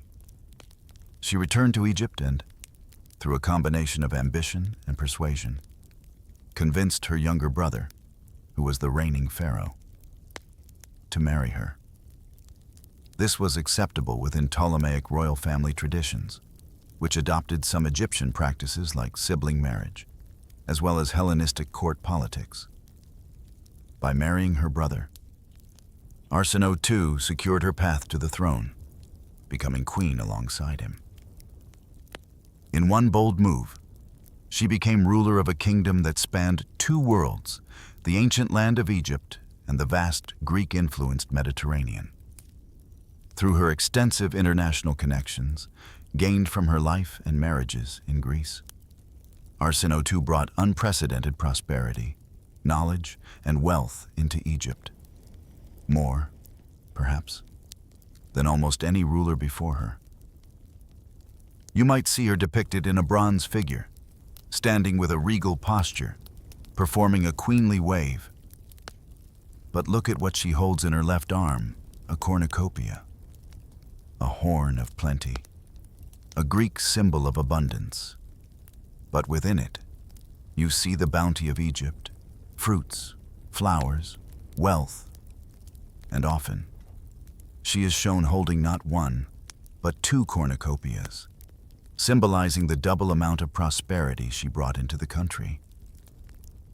Arsinoe spent much of this vast fortune and managed the wealth pouring in. From the new royal capital, she helped shape Alexandria, located on the Mediterranean coast. Alexandria became a glittering hub of commerce, culture, and knowledge. Her opulent lifestyle was sustained by a continuous flow of exotic imports from as far away as India and even further east. Ivory, silk, jewels, spices. As these goods poured into the country, fueling a vast marketplace, the rest of the population also thrived. Under Arsinoe and her brother, Egypt became arguably the greatest marketplace on earth. To manage this staggering wealth and the complex trade networks, Arsinoe and her brother established a sophisticated bureaucracy. Coinage and finance played a huge part in her story.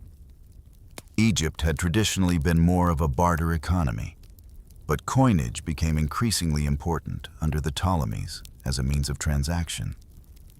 Arsinoe had a keen financial mind. She and her brother created a meticulous inventory of all Egypt's assets and established royal monopolies on key industries and goods, ensuring that wealth flowed directly into the royal treasury. It was, in many ways, the beginnings of sophisticated state-controlled capitalism in the ancient world. Arsinoe's coins weren't just a means of financial transaction. They were another powerful tool for circulating her agenda, for projecting her image and legitimacy. See her face on these coins. She is depicted wearing the Greek diadem crown and a veil, her hair styled neatly in a bun. At first glance, she appears as the epitome of a respectable, elite Greek queen, a perfect portrait of a Hellenistic royal matron. But look very closely. Just poking out in front of her ear, seemingly a tasteful little earring, you see something else, a ram's horn. This isn't just decoration. It's a subtle, yet profoundly significant symbol.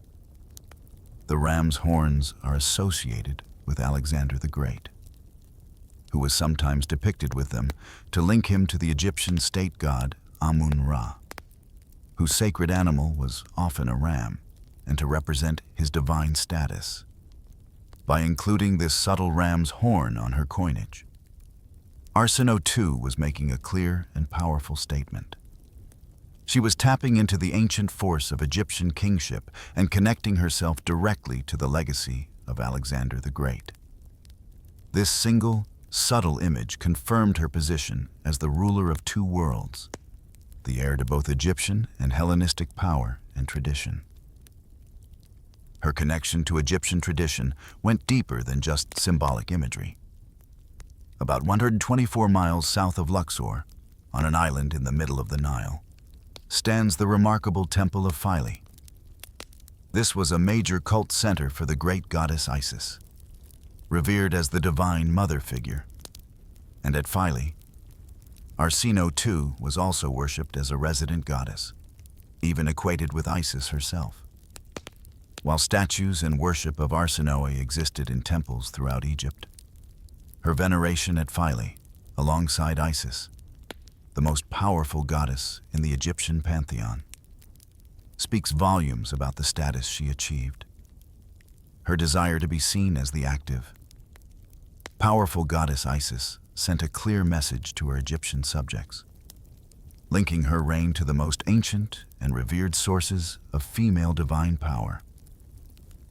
Arsinoe too played a fundamental role in shaping Ptolemaic Egypt, both internally through her financial acumen and building projects many now lost in Alexandria, and externally through her international connections and diplomatic influence. But her many achievements, her ability to merge Greek and Egyptian concepts of royalty and divinity, were possible only because of the long legacy of incredible women who had shaped Egypt over the preceding millennia.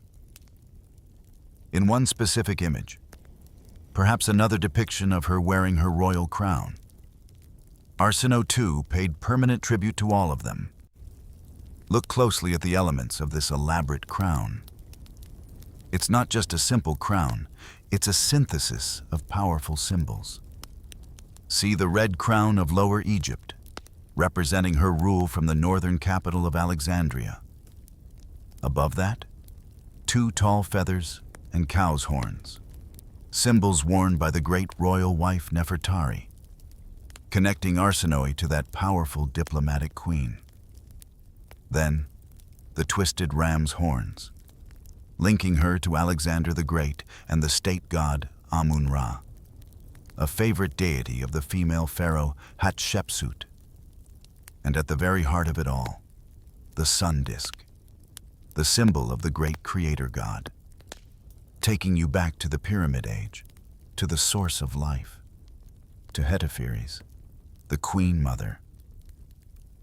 By adopting this composite crown, Arsinoe wasn't just claiming power for herself.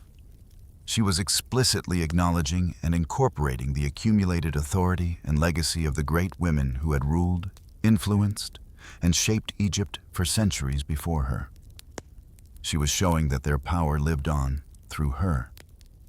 This complex crown would later be adopted, in part, by her famous successor, Cleopatra VII, the last pharaoh of Egypt.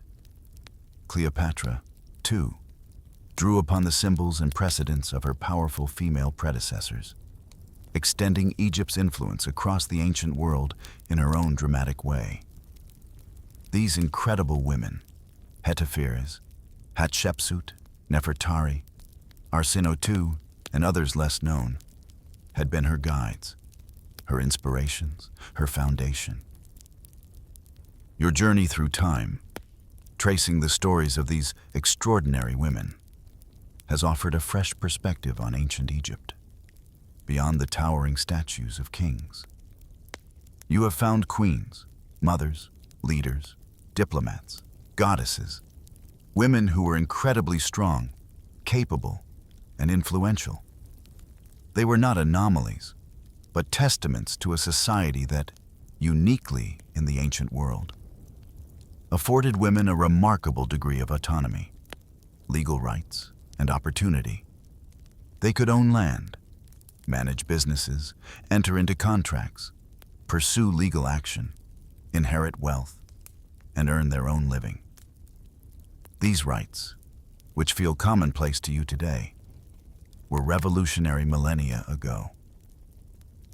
These women you have encountered, Hetepheres, the venerated mother whose influence shaped the very landscape of Giza; Hatshepsut, the powerful female pharaoh, warrior, builder, and diplomat who dared to claim the throne; Nefertari, the intelligent and beautiful queen consort whose diplomatic skill extended Egypt's reach and whose presence stood as a partner to a monumental king; and Arsinoe, the globally minded queen who bridged cultures, amassed wealth, and synthesized the legacies of her predecessors. They were trailblazers. They didn't just succeed despite being women.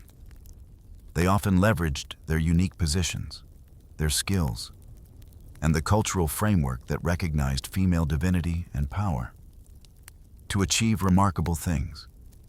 They created a legacy of female authority that influenced not only Cleopatra, but countless generations that followed. These women were, and remain, incredible role models. Their stories, uncovered from ancient texts, tomb walls, statues, and artifacts, speak of resilience, ambition, intelligence, and leadership. They remind you that history is rarely as simple as the dominant narratives suggest. Often, the most fascinating and inspiring stories are found when you look beyond the obvious, in the less trodden paths, in the quiet corners where the voices of women patiently wait to be heard. Think about the vast expanse of Egyptian history, those 6,000 years stretching back into the mists. You have seen just a few threads of the intricate tapestry woven by its people. But by focusing on these women, you have seen it through different eyes, through the eyes of the other half. You feel a sense of connection, perhaps even inspiration. Learning about their lives, their struggles, and their triumphs resonates across the ages. They were figures of immense power and influence. Yet their stories also touch upon universal themes: motherhood, partnership, ambition, the desire for legacy, the pursuit of knowledge, the exercise of power in its many forms. As you stand here, or as you simply reflect on the journey you have taken through their stories, you feel the quiet weight of their presence. The wind whispers across the ancient stones, carrying the echoes of their names, their titles, their achievements. The sun begins its slow descent towards the west, painting the landscape in hues of gold and purple. The monuments stand silhouetted against the sky, eternal sentinels. But now, when you look at them, you don't just see the kings. You see the space around them, the world they inhabited, the women who were vital to its existence, its stability, its prosperity. The stories of these women, once perhaps overlooked or obscured, are now visible, etched into the stones, preserved in artifacts, waiting for you to discover them. Their legacy endures, a quiet but powerful force shaping your understanding of this ancient civilization and offering inspiration that transcends time.